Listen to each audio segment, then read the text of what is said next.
पण काय म्हणतात तुकोबर आहे, नलगे मुक्ती. मुक्ती का नको म्हणतात नाही ते काय, समुद्र आहे समुद्र. त्या समुद्रामध्ये मीठ ज्या वेळेला समुद्रातलं जे मीठ असतं, मीठ बाजूला येतं, बरोबर आहे, मीठ बाजूला राहतं. हे मीठ आहे जे समुद्र आहे, बरोबर आहे. पण हे मीठ जर समुद्रात टाकलं तर त्या मिठाचं अस्तित्व राहतं का हो, नाही राहत. तसं पांडुरंगा मी तुझा अंश आहे.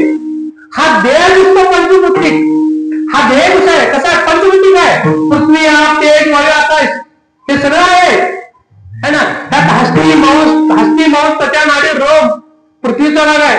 आपाचा भाग सोनीत लाल मूत्र शिवाय आहे ना. पृथ्वी आप तेज, तेजाचे भाग सुधा तृषा आळस निद्रा मैथून आहे. पृथ्वी आप तेज वायू चलन वळण प्रसारण निरोधन आकुंचन आहे इथं.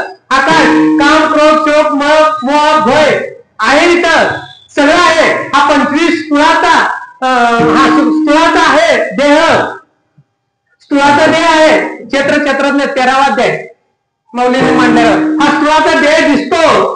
पण हा स्थूळाचा देह जाऊन ज्या वेळेला सूक्ष्म देह आपल्याला प्राप्त होतो त्यावेळेला मी त्याच्याशी एकरूप होणार आहे. मग तू काय म्हणते तिथं माहितीये काय, मी ज्या वेळेला मी बाजूला आहे तोपर्यंत तुझी भक्ती करू शकतो.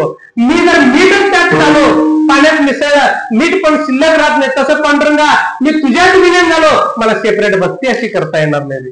मला तुझं पांडुरंगा नामस्मरण करता येणार नाही रे. म्हणून मला काय कर, जन्माला घालतो.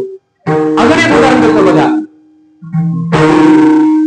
आणि ज्या वेळेला मातेला ज्या वेळेला बघा राहिलेलं असतं, 8वा 9वा महिना लागलेला असतो, त्यावेळेला त्या बाळाला है ना ती असं प्रेम करू शकत नाही, अंधारून गोंजारू शकत नाही आहे.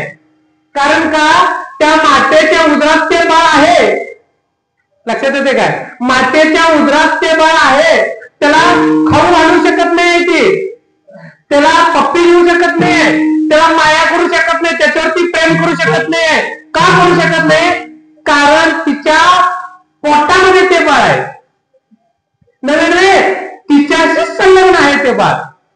पण ज्या वेळेला ते बाळ सोम सोम ऐसे म्हणे, गरबी म्हणे सोम सोम, ज्या वेळेला ते बाहेर येतं बाळ, आणि त्यावेळेला बाळपणा बाहेर येतो, म्हणजे बाळ सेपरेट आणि माता सेपरेट होते. त्यावेळेला ती माता त्या बाळाला अंधारून गुंजवू शकते, प्रेम करू शकते, माया करू शकते, त्याला चालू शकते, भरवू शकते, बरोबर आहे ना.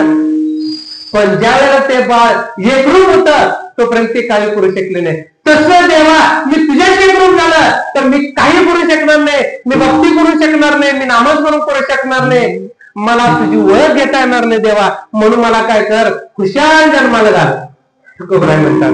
म्हणून थोर भक्ती इथं दाखवलेल्या आहेत. हिची थोर भक्ती आवडते देवा, संकुल पावी माया संसाराची. देवाला